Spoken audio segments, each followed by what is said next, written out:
The reality of hiding is that you have to stay still and you have to stay quiet, and these basic human needs that you have, maybe for contact with other people or to eat or drink or use the restroom, you have to ignore those. And so there's that element of endurance to it that I think is fun to think about, like how would you be able to do it as well as say Mack does? I know that I wouldn't. I'd be out in about 20 minutes.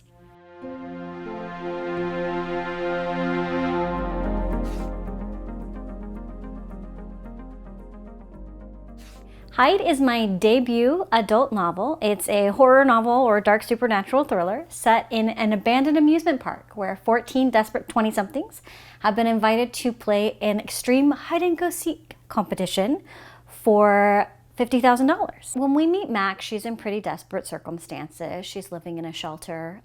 She has lost her family under tragic circumstances, and so the hide and seek competition really is sort of her last chance to get some money, to get her feet back under her, and to be able to continue to live this life that she's chosen where nobody notices her and nobody sees her. And that's important to her because when she was a child playing hide and seek, she lost her family in extremely violent circumstances. So she views it as sort of this cruel but fortunate irony that she is now competing in a hide and seek competition to change her life.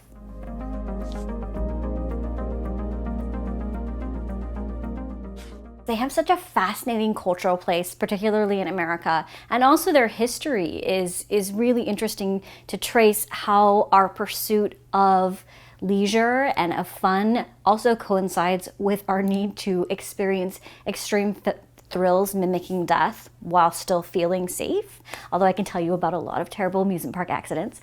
I also just really love the imagery of abandoned amusement parks specifically. These things that we create just for leisure and fun turn to rot and ruin and become as dangerous as they pretended to be in the first place.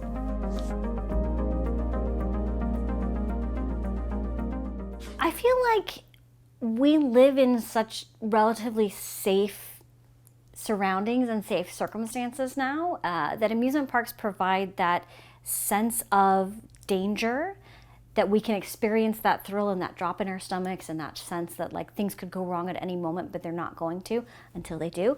and I think that we crave that. I think that we want that build of adrenaline and then that release of that rush as we get off the ride safely and we know we're okay.